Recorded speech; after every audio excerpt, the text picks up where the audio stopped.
यीशु के आगमन आ पहुंचा है, तो हमें तैयार होना। क्या होना है? तैयार होना। प्रकाशित वाक्य पुस्तक 19 अध्याय उसका 7 वचन एक जन पढ़ें। प्रकाशित वाक्य की पुस्तक 19 अध्याय उसका 7 वचन।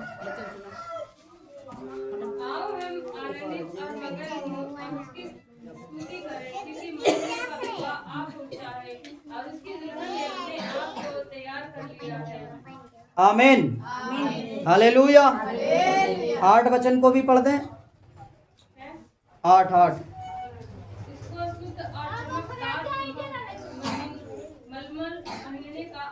दिया गया है, क्योंकि मलमल का अर्थ पवित्र लोगों के धर्म के काम है। आमीन, हालेलुया, हालेलुया, हालेलुया। ध्यान दीजिए, लिखा है, आओ हम आनंदित और मगन हो और उसकी स्तुति करें, क्योंकि मेमने का विवाह आ पहुंचा है और उसकी दुल्हन ने अपने आप को तैयार कर लिया है।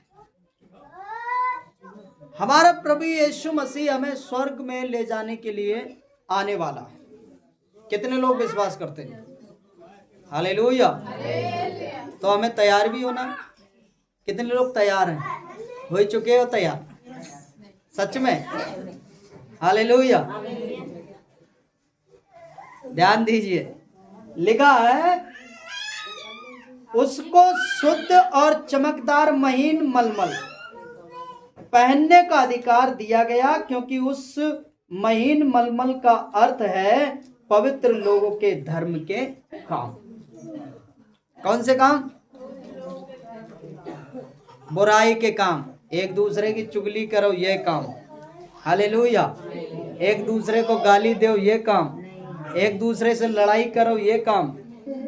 वो हमारे घर में ऐसे कहेगी, हम का घर में जाए के मरबे, यो काम। हालेलुया। ऐसा है। इसका मतलब अलग है। हालेलुया। पवित्र लोगों के धर्म के काम। पवित्र होना जरूरी है। क्या होना जरूरी है? बुराई नहीं करना है, पाप नहीं करना है, किसी को गाली नहीं देना है। हालेलुया। और अगर कोई परेशान है और आप इस योग्य हो कि उसकी परेशानी दूर कर सको, तो आपको क्या करना है? उस परेशानी को दूर करना। आप कुछ नहीं कर सकते, आप अच्छी दुआ करने वाले हो तो ईश्वर से यह दुआ कर सकते हो कि हे परमेश्वर, उन परेशानियों को उनके जीवन से क्या कर? दूर कर। Hallelujah, hallelujah, hallelujah. परमेश्वर का धन्यवाद। दुल्हन कैसे तैयार होती है? मुझे लगता है आप लोगों से अच्छा कोई नहीं जानता होगा। हालेलुया, है ना? अभी एक शादी हुई है, ठीक है? शादी में क्या किया जाता है? उस लड़की को हर तरीके से तैयार किया जाता है, मालूम है? अगर वो कमजोर होती है तो भी घर के लोग सलाह देते हैं, खूब ज्यादा खाओ, मोटी ही जाओ, ना मारी जाइए, ऐसा लगी है कि बीमारी हुई गई। हालेलुया। लड़का होता है, उसे भी अगर वो कमजोर है तो उससे भी लोग राय देते हैं, अरे कुछ ऐसा खाओ भाई, लगो कि हाँ दूल्हा हो, ऐसा ना हो उठा के खुट्टी में टांग दो, ऐसा ना लगो। हालेलुया। इस तरीके की उन लोगों को क्या दी जाती है? राय दी जाती है।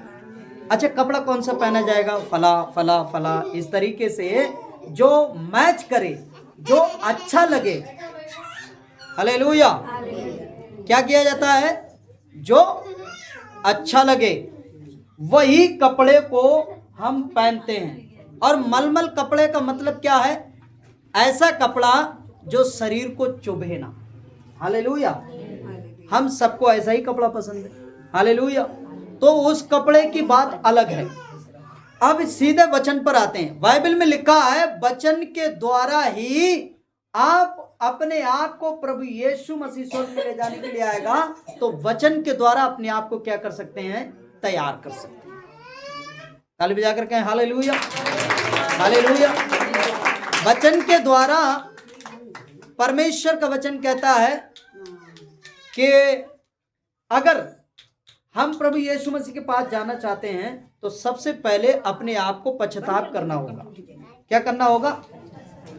कि हाँ, मैंने बहुत से पाप किए हैं और प्रभु यीशु मसीह ने मेरे पापों को क्रूस पर अपने आप को कुर्बान करके मेरे पापों को क्षमा कर दिया। ए लड़की, आवाज नहीं करना, नहीं मारेंगे बहुत। हालेलुया, हालेलुया, परमेश्वर का धन्यवाद। अपने आप को क्या करना पड़ेगा? पश्चाताप। पश्चाताप का मतलब अलग होता है और पछताने का मतलब अलग होता है। पछताना होता है, मालूम है क्या? आपने कुछ गलती किया, जैसे एक उदाहरण के लिए मैंने किसी को थप्पड़ मार दिया, ठीक है ना, और बगैर गलती मार दिया। अब वो ज़्यादा रो रहा है, परेशान हो रहा है, तो मैं अपने अंदर महसूस कर रहा हूँ मैंने यह बेकार मार दिया, पछता रहा हूँ ना। तो ये पछताना अलग है और पश्चाताप करना अलग है। पश्चाताप का मतलब होता है हमने जो गलती किया और पाप किया, हालेलुया, किसी को बेफजूल में मार दिया, अब बाद में पछताना हो रहा है, मार दिया, अरे चलो उससे क्षमा मांग लेते हैं, यह है क्या? पछताना। हालेलुया, उससे क्षमा मांग लिया, अब आगे को हम ऐसी गलती नहीं करेंगे। Hallelujah, hallelujah. वैसे ही जिंदगी में जब तक हम प्रभु यीशु मसीह पर विश्वास नहीं करते थे, हमें नहीं मालूम था, हालेलुया, धर्मी जीवन क्या है और धार्मिक काम क्या है। धार्मिक काम मालूम है लोग क्या समझते हैं? धार्मिक काम ये समझते हैं कि हम एक भंडारा करवा दें, हालेलुया, या कुछ अच्छा पुण्य का काम कर दें, कोई बाबा घर पे आया हो उसको खाना पीना दे दें। यह पुण्य का काम नहीं है, हालेलुया, यह धर्म का काम नहीं है। धर्म का काम सबसे पहले यह है कि आपने अपने आप को पश्चाताप करना है कि मैंने जितने पाप किए हैं परमेश्वर अपने लहू से तू मुझे क्या कर दे? धो दे। और जब यीशु मसीह आपके जीवन में संतुष्टि दे दे कि हाँ आपके पाप क्षमा हो गए हैं, तब आपको धर्म का काम एक और करना है, मालूम क्या? परमेश्वर को प्रतिदिन धन्यवाद देना, प्रभु तूने मुझे बचा लिया, मेरे पापों को क्षमा कर दिया। हालेलुया, ये क्या है? धर्म का काम। अब एक धर्म का काम यह है, कोई भूखा आपके डेवड़ी पर आए और आपके घर में खाने को है तो आप उसको खाना देना है, ना कि उठाया और बोरी बांधा और दे दिया, जाओ तुम्हारे खाने को बहुत दिन को हो गया। तब मालूम है क्या होगा? ज्यादा होगा तो रास्ते में वो क्या करेगा? बेच लेगा। हालेलुया, उसकी भूख मिटाओ, ओवर नहीं देना। हालेलुया। कोई बहुत से लोग ऐसे हैं कि जिनके पास खाना पीना सब कुछ है, पैसा बना लिया, हालेलुया, आ गए घर घर मांगते हैं, बाद में मैंने खुद देखा आंखों से, वो रास्ते में क्या करते हैं? बेच लेते हैं, अब खूब नशा करते हैं। ऐसे आदमी को नहीं देना। हालेलुया। कोई लाचार है, वाकई में आपकी नजर में लाचार हो, वो चल फिर नहीं पा रहा है, वाकई अंधा है, वाकई लंगड़ा है, वाकई वो बिल्कुल लाचार है कि काम नहीं कर सकता, ऐसे व्यक्ति को आप देना, अपने मन में कहना है यीशु मसीह के नाम से देती हूं या देता हूं, वो उसको आशीष मिलेगी, आपको भी आशीष देगा प्रभु। एक उदाहरण पिछले इतवार के दिन में मैंने बनाया, एक लाजर के विषय में बाइबल में लिखा है, हालेलुया। वो लाजर एक धनी व्यक्ति की डेवड़ी पर यानी दरवाजे पे लाकर छोड़ दिया जाता है। मालूम है क्यों? वो इसलिए क्योंकि उस लाजर का कोई भी नहीं था, ना भाई, ना बहन, ना माँ, ना पिता, हालेलुया। और वो इतना घायल था, उसके घर भी नहीं था, और कुत्ते उसके घाव को क्या करते थे? चाटते थे। अब ये धनी व्यक्ति एक ऐसा था परमेश्वर की नजर में कि ये लाजर की मदद करे। अब जब इस व्यक्ति को लाया जाता है तो ये धनी व्यक्ति कोई उसकी मदद नहीं करता, यहां तक कि उसे खाने तक को नहीं देते, यहां तक कि उसकी डेवड़ी पर पड़ा रहता था और कुत्ते घाव को आकर चाटते थे। ताली बजाकर कहें हालेलुया, हालेलुया, हालेलुया। अब बाइबल बताती है उसने कोई धर्म का काम नहीं किया, भाई तुम्हारे पास पैसा है, खाने पीने को है, अच्छा पहन रहे हो, ओढ़ रहे हो, अच्छी बात है, हालेलुया। परमेश्वर ने आपको दिया है, लेकिन इसलिए भी दिया है अगर कोई गरीब लाचार, बिल्कुल लाचार है वाकई कि हाँ वो मदद के लायक है, तो आप उसकी क्या करना है, मदद करना है, हालेलुया। अरे भाई पैसे की नहीं कर सकते, कम से कम खाना तो खिला सकते हैं हम, हालेलुया। हमारे पास खाने की लिए ज़रूरत है और हमारे पास है, और कोई भूखा बहुत लाचार आ जाए, भूखा है और वो कहे कि हाँ हम खाना खाएंगे। बहुत से लोग मालूम है, एक बार क्या हुआ, मैं खाना खा रहा था यहाँ पर, एक डेवड़ी पर मांगने आ गया, तो मैंने कहा ऐसा है मेरे पास पैसे तो है नहीं, खाना खाना है तो खा लो। मैंने 2 रोटी निकलवाई, एक प्लेट में सब्जी निकलवाई, शिमला मिर्च और आलू बनाया हुआ था, हालेलुया। और जैसे ही मैं देने गया तो वो मालूम है क्या बोला, खाना नहीं चाहिए, 10 रुपये दे दो। वहीं से समझ गया मैं, अच्छा दारूबाज आदमी हो, हालेलुया। 10 रुपये नहीं दूंगा, खाना खा लो, चला गया, हालेलुया। भाई तुम भूखे हो, हम खाना खिला सकते हैं, हालेलुया। ताली बजा कर कहें हालेलुया। अब दुल्हन के लिए तैयार होने के लिए मलमल की चीजें होती हैं, संसारिक तौर से सोना, जेवर, कपड़ा, चप्पल, जूता, हैं, बहुत तरीके के कपड़े लिए जाते हैं, ताकि जो व्यक्ति दुल्हन को लेने जा रहा है ये ऐसी चीजें खरीदता है वहां पर क्या हो, बड़ाई हो, हालेलुया। ये तो होता है, बड़ाई हो। लेकिन उधर से भी लड़की वालों की तरफ से भी ये कोशिश करते हैं कि हम अपनी बेटी को भेज रहे हैं, ब्याह रहे हैं, तो वहां पर कोई बदनामी होने ना पाए, हर तरीके से उसे क्या करते हैं, तैयार करते हैं। ये तो संसार की हो गया। अब मसीह में हम सब क्या हैं, दुल्हन हैं। क्या हैं हम सब, क्या हैं, गर्व से बोलो, क्या है, क्या है, मंगनी हो गई, हालेलुया। गोद भराई हम सबकी हो गई है। मालूम कैसे, जब हम पश्चाताप कर लेते हैं, पापों की क्षमा मांग लेते हैं और पाप करना छोड़ देते हैं, तब वहां से हम बपतिस्मा ले लेते हैं। बपतिस्मा लेने के बाद हमारे ऊपर मोहर लग जाती है, आज से जे हमारे हैं, हालेलुया। छाप लग जाती है कि मंगनी हो चुकी है। अब शादी के लिए यीशु मसीह एक दिन इंतजार कर रहा है, वो टाइम आएगा तब हम सबको लेने के लिए आएगा, हालेलुया। इसको लोग उल्टा भी सोच सकते हैं, दुल्हन का मतलब ये नहीं है आत्मिक दुल्हन, हालेलुया। यीशु मसीह हमसे कह रहा है तुम अपने आप को क्या कर लो, तैयार कर लो, हालेलुया। वचन के द्वारा, प्रार्थना के द्वारा, पवित्र आत्मा के द्वारा, वरदानों के द्वारा अपने अंदर की कमियों को दूर करके यीशु मसीह के समान पवित्र हो जाओ, ताकि यीशु मसीह जब लेने आए तो बिल्कुल अपनी दुल्हन को तैयार पाए। उदाहरण के लिए 25 अध्याय मत्ती रचित सुसमाचार में लिखा हुआ है, हालेलुया। मालूम है वहां पर 10 दुल्हन थी। कितनी थी, कितनी थी, 10।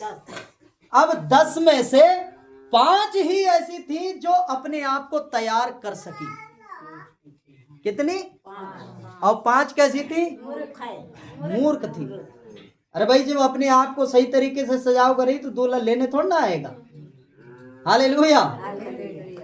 दुल्हन को जब तैयार किया जाता है तो मालूम है, चाहे वो हो काली, लेकिन ऐसा मेकअप किया जाता है वो बिल्कुल सफेद दिखाई देती है, हालेलुया, है नहीं। तो ये संसार का है।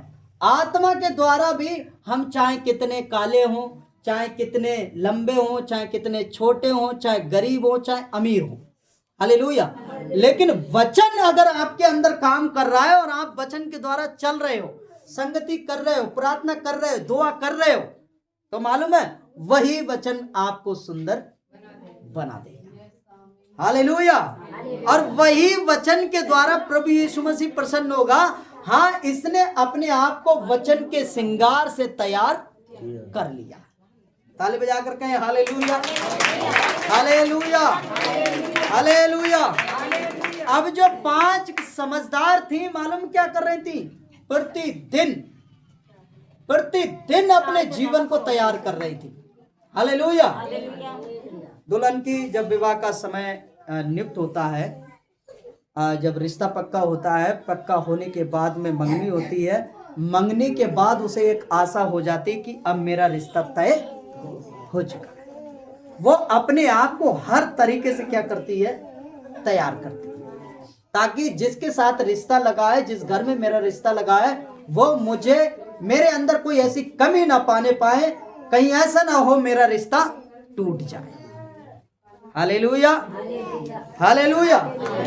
तो हम और आपको प्रभु यीशु मसीह ने मोहर लगा दिया, तय कर लिया कि मैं एक दिन आपको लेने के लिए जरूर आऊंगा। तो हमें भी तो सोचना चाहिए कोई ऐसी कमी ना आने पाए, कहीं ऐसा ना हो कि यीशु मसीह हमसे रिश्ता तोड़ दे, हमें लेने के लिए आए ही ना। ताली बजाकर कहें हालेलुया। आप सबके समझ में आ रहा है? जिसके समझ में नहीं आ रहा तो बता देना। आत्मिक तौर से हमारे अंदर कोई भी ऐसी कमी ना रहने पाए, कहीं ऐसा ना हो कि यीशु मसीह से हमारा रिश्ता टूट जाए। यीशु मसीह से हमारा रिश्ता टूटना नहीं चाहिए। हालेलुया, हालेलुया, परमेश्वर का धन्यवाद हो। और लिखा हुआ है पवित्र लोगों के धर्म के काम। धर्म के काम मैंने पहले ही बता दिया। अगर कोई परेशान है, मसीह में है, प्रभु में है, और आपको खबर मिले कि वो परेशान है और आप वहां जा सकते हो और पड़ोस में हो, तो आप जाकर उनके घर में परमेश्वर की 2 बातें कहना है, प्रार्थना करना है, उनको शांति देना है। हालेलुया। अब नहीं जा सकते, दूर हो, कोई बात नहीं, आपके पास मोबाइल है, मोबाइल के द्वारा उनसे 2 मिनट बातें करें, शांति की बातें कहें और उनसे प्रभु के बारे में समझाएं, उनके लिए प्रार्थना करें। उनके मन में क्या मिलेगी? शांति मिलेगी। हालेलुया। इस तरीके से अगर कोई प्रार्थना में कमजोर है और आप मजबूत हो, हालेलुया, क्या हो? मजबूत हो, और कोई कमजोर है, तो आप क्या करना चाहिए? उनको प्रार्थना के बारे में, शब्दों के बारे में, कैसे प्रार्थना करना चाहिए, आपको मालूम है आप कैसे प्रार्थना करते हो, उन बातों को उन्हें बताना चाहिए ताकि उनके अंदर काम करे, ताकि वो भी वैसे ही प्रार्थना करने की कोशिश करें और वो भी मजबूत हो जाए। हालेलुया, हालेलुया, हालेलुया, परमेश्वर का धन्यवाद। जब हम ऐसा करेंगे तो हम तो खुद तैयार हो रहे हैं और भी दूसरों को क्या कर रहे हैं? तैयार कर। अरे एक वचन पढ़िए, किन बातों में हमें तैयार रहना है? निर्गमन 19 अध्याय उसका 10 और 11वां वचन पढ़ेंगे। हाँ, 19 अध्याय 10 और 11 वचन।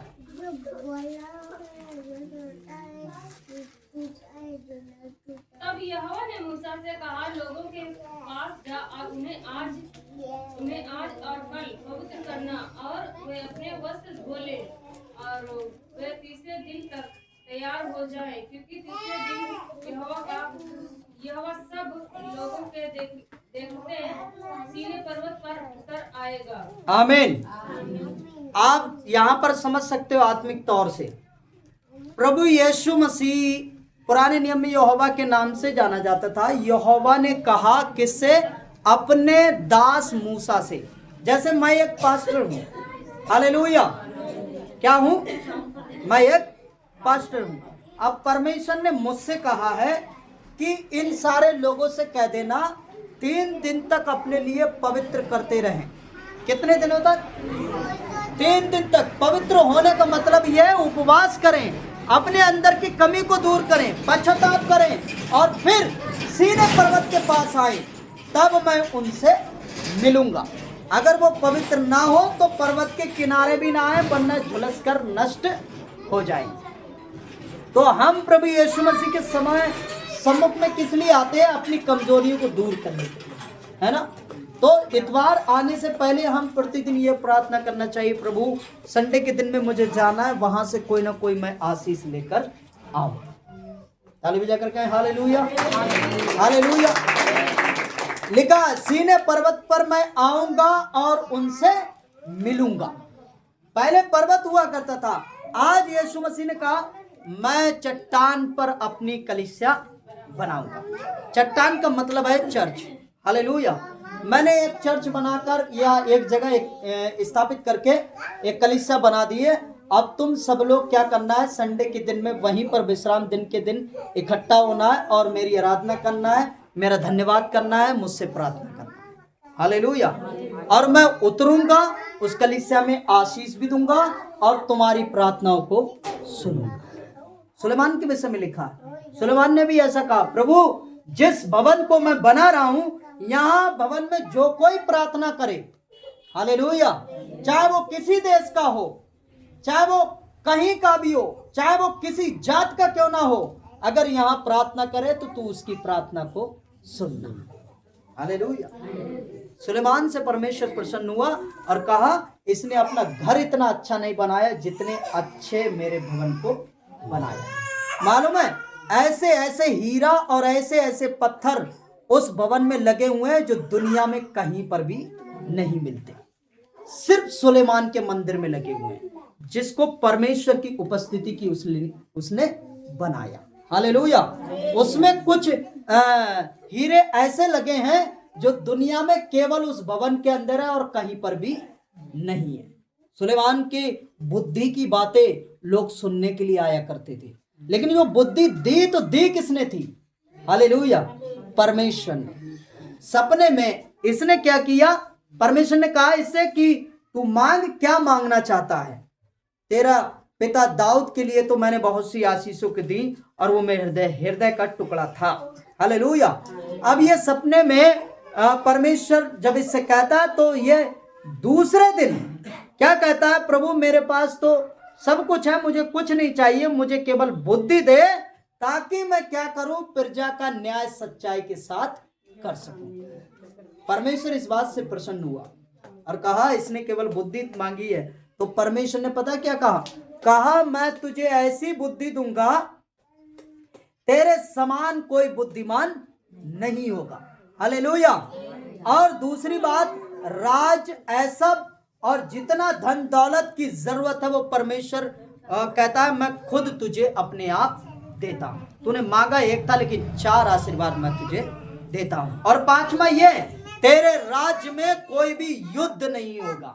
हालेलुया। कोई युद्ध नहीं हुआ। सुलेमान जब तक जिंदा रहा वो आराम से राज करता रहा और लोग उसकी बातों को सुनने के लिए आया करते थे। Hallelujah, hallelujah. हम भी आज परमेश्वर की नजरों में बातों को सुनने के लिए आए, इस पर अमल करें, इसके अनुसार चलें। हालेलुया। अगर आपको स्वर्ग में जाना है तो अपने आप को पश्चाताप करना होगा। दूसरी बात, धर्म के काम करना होगा। तीसरी बात, हालेलुया, अपने अंदर की धीरे धीरे हर कमी को ढूंढना। हालेलुया। क्योंकि यीशु मसीह ने कहा जैसा मैं पवित्र हूं वैसे तुम भी बनो। हालेलुया। मैं पवित्र हूं तभी स्वर्ग में पहुंचा हूं, तुम भी पवित्र बनो तभी मैं तुम्हें लेने के लिए आऊंगा। उन 10 कुमारियों के विषय में लिखा हुआ है, वो 10 दुल्हनें समझ लो। ये 10 दुल्हन में से 5 समझदार थी, अपने आप को प्रतिदिन तैयार रखती थी हर पल, पता नहीं कब दूल्हा हमें लेने के लिए आ जाए। और 5 जो मूर्ख थी वो कहती थी जब आएगा तब देखा जाएगा। हालेलुया। तो जो समझदार थी वो तैयार रही और रात में दूल्हा 12 बजे तक पहुंचा और इन 5 समझदारों को लेकर चला गया। आज भी बारातें ज्यादातर 11-12 ऐसे टाइम में पहुंचती है। हालेलुया। टाइम होता 10, पहुंचती है 11। जहां बारात होती है वहां कै बजे पहुंचती है? 12। हालेलुया। तो जो तैयार होता है वो वहां पर पहले से जाता है, जो बाद में जाता है उसे कुछ भी मालूम नहीं होता है हुआ क्या यहाँ। हालेलुया। अब जो मूर्ख थी वो बाद में पहुंचती हैं, द्वार खटखटाती हैं, अंदर से आवाज आती है मैं तुम्हें। क्या यीशु मसीह जानता नहीं था उन्हें? जानता था ना। बहुत से लोग कहेंगे मैंने तेरे नाम से दुष्ट आत्मा निकाली, बहुत से लोग कहेंगे मैंने तेरे नाम से बीमारों को चंगा किया, बहुत से लोग कहेंगे मैंने इतने दिनों सेवा किया, बहुत से लोग कहेंगे मैंने दान दशमान से सब कुछ दिया। हालेलुया।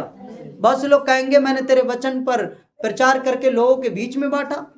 लेकिन यीशु मसीह कहेगा मैं तुम्हें जानता ही नहीं। बड़ी अजीब बात है। हालेलुया। यीशु मसीह जानता है उनको, लेकिन फिर भी कहता है मैं तुम्हें। क्यों कहता है? क्योंकि वो परमेश्वर के वचन की सच्चाई के अनुसार नहीं चले। हालेलुया। पुराने नियम में छोड़ो, नया नियम में सदूकी फरीसी भी थे। मालूम है, लंबे लंबे कुर्ते पहनते थे। कैसे? एक बार ताली बजाकर कहें हालेलुया, हालेलुया। लंबे लंबे कुर्ते पहनते थे और बड़े शान से रहते थे, लेकिन उनके अंदर ज्ञान नहीं था। क्या नहीं था? वो सच्चाई से परमेश्वर के वचन को प्रचार नहीं करते थे। हालेलुया। एक दिन यीशु मसीह का चेला, यीशु मसीह का भाई मान लो यूहन्ना, उसने कहा, हे सदूकी फरीसियों, चूने से पुती हुई कब्रों। क्या कहा? हाँ, काय से पुती हुई? चूने से। अब कब्र को खोदोगे तो अंदर क्या निकलेगा? है? मिट्टी निकलेगा, हड्डी निकलेगी, बदबू आएगी, भाई यही होगा। तो इसका मतलब मालूम है, हमारे यहाँ कहावत क्या कहते हैं, ऊपर कर लई टीप टाप और भीतर भरी भंगार। हालेलुया। यानी ऊपर से अपने आप को साफ शुद्ध बना के रखे हो। हालेलुया। और भीतर क्या भरी है? भंगार, मलिनता भरी है।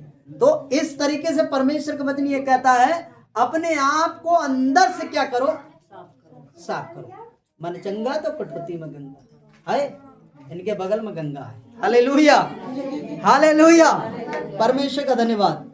तो नहाने से कुछ नहीं होता।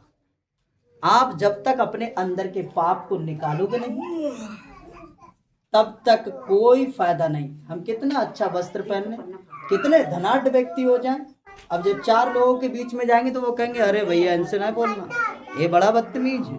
हालेलुया।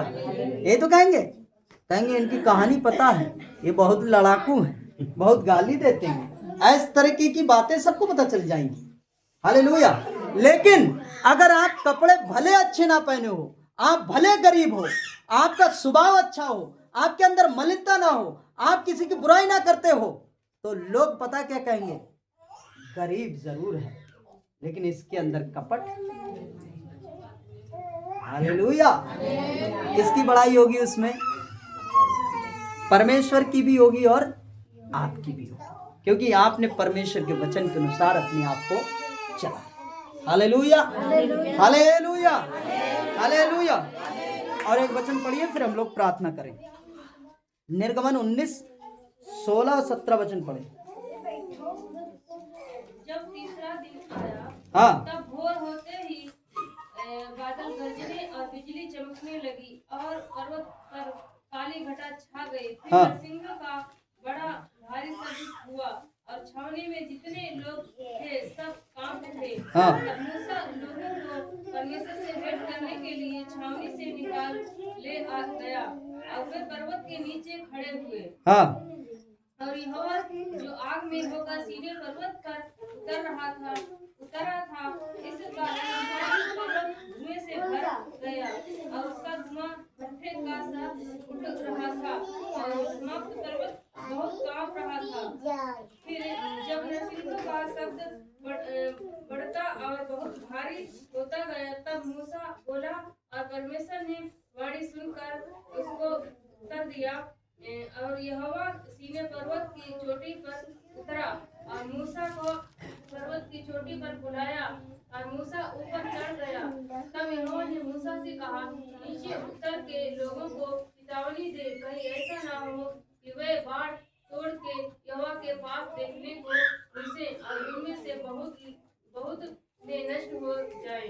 Hallelujah, hallelujah. अब आप यहाँ पर एक बात और ध्यान दीजिए। परमेश्वर सीने पर्वत पर उतरा। उन इस्राएली लोगों ने जो परमेश्वर पर विश्वास करते थे 3 दिन तक अपने आप को पवित्र किया और पहाड़ के किनारे वो क्या हो गए? खड़े हो गए। सीमा को क्या करना है? पार नहीं करना। परमेश्वर ने जहां तक कहा है वहीं तक रहना है।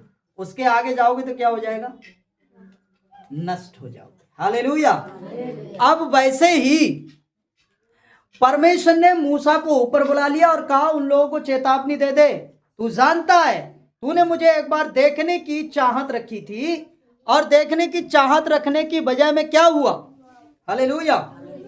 तू मूर्छित होकर पहाड़ पर ही पड़ा रहा, खाली मेरी पीठ को तूने देखा था। इसलिए उनसे कह दे कि उससे आगे ना बढ़े, पहाड़ में अंदर प्रवेश ना करें। मेरे ज्यादा करीब आएंगे तो वो नष्ट हो जाएंगे, क्योंकि परमेश्वर के अंदर इतनी ऊर्जा है। Hallelujah, hallelujah. अब ये चेतावनी पाकर मूसा ने वहां बता दिया, और बाइबल बताती है, आगे लिखा हुआ है 22 वचन में, याजक को यहोवा के समीप आया और वे भी अपने को पवित्र करें, कहीं ऐसा ना हो कि यहोवा उन पर टूट पड़े। अब जो विश्वासी लोग हैं वो तो अपने आप को पवित्र कर रहे हैं, लेकिन ऐसा ना हो, सेवक के लिए भी चेतावनी है, सेवक भी अपने आप को क्या कर ले, पवित्र कर ले। हालेलुया, क्योंकि भाई जैसा विश्वासी वैसा ही सेवक, सेवक भी तो इंसान है। हालेलुया। और लिखा हुआ है, मूसा ने यहोवा से कहा, वे लोग सीनै पर्वत पर नहीं चढ़ सकते, तूने तो आप हमको ये कहकर चिताए कि पर्वत के चारों ओर बाड़ा बांधकर उसे पवित्र रखो। यहोवा ने उससे कहा, उतर तो जा और हारून समेत तू ऊपर आ, परंतु याजक और साधारण लोग यहोवा के पास बाड़ा तोड़ के ना चढ़ आए, ऐसा ना हो कि वह उन पर टूट पड़े। अतः ये बातें मूसा ने लोगों के पास उतर के उनको सुनाई। तब परमेश्वर ने, मालूम है, उस मूसा को 10 आज्ञाएं दी। हालेलुया। कितनी आज्ञा दी? 10 आज्ञाएं। 20 वचन में लिखा हुआ है, अध्याय में, आप लोग घर में जाकर पढ़ना। मूसा और हारून और यहोशू 3 लोग परमेश्वर के पास कहां गए? पर्वत पे, जहां खुद परमेश्वर उतरा। तब परमेश्वर दूर है, झाड़ी जल रही है, वहां पर परमेश्वर ने आवाज दिया, मूसा अपने पैरों से जूती उतार दे, क्योंकि जिस स्थान में तू खड़ा है वो स्थान कैसा है? पवित्र है। Hallelujah, hallelujah. हमें जूती को बाहर क्यों उतारना चाहिए? ये भी आपको एक कला बताता हूं, उदाहरण। क्योंकि हमारी चप्पल कहां कहां घूम कर आती है ना। कोई कहीं टॉयलेट करता है, कोई कहीं लैट्रिन करता है, कोई कहीं कुछ करता है। गंदी जगहों में से हमारी चप्पलें उतर कर आती है। इसलिए जिस जगह हम प्रार्थना करते हैं, जिस जगह परमेश्वर का वास है, उस जगह चप्पल को क्या करना चाहिए? बाहर उतारना चाहिए। हालेलुया। मंदिर में आप पहले प्रभु यीशु मसीह को नहीं जानते थे तो चप्पल कहां उतारी जाती थी? बिल्कुल बाहर। हालेलुया। अब उसमें एक चीज तो मालूम है, चप्पल जो है हम बाहर उतार दिया है, लेकिन अपने अंदर की मलिनता बाहर निकाल कर नहीं गए, वो मलिनता साथ ले गए। हालेलुया। दुआ प्रार्थना करके आ रहे हैं, फलाना हमारे साथ किया है, मैया है भगवान, फला का ऐसा हो जाए, तो हमने नहीं निकाला। हालेलुया। दूसरों का बुरा नहीं, अपना भला चाहते हो, अपने लिए प्रार्थना करो, और ये भी कहो कि परमेश्वर फला व्यक्ति को क्या कर दे? बदल दे। Hallelujah, hallelujah, hallelujah. हमारा परमेश्वर हमको बदलने के लिए बोला कि पवित्र बनो, मैं पवित्र हूं, तुम भी पवित्र बनो, तब मैं तुम्हें लेने के लिए आऊंगा। अपने लिए तैयार करो परमेश्वर के वचन के अनुसार, तब मैं तुम्हें स्वर्ग में ले जाऊंगा। हालेलुया। परमेश्वर का धन्यवाद। प्रभु आप सबको आशीष दे। हम लोग आंखें बंद करेंगे, प्रार्थना करेंगे।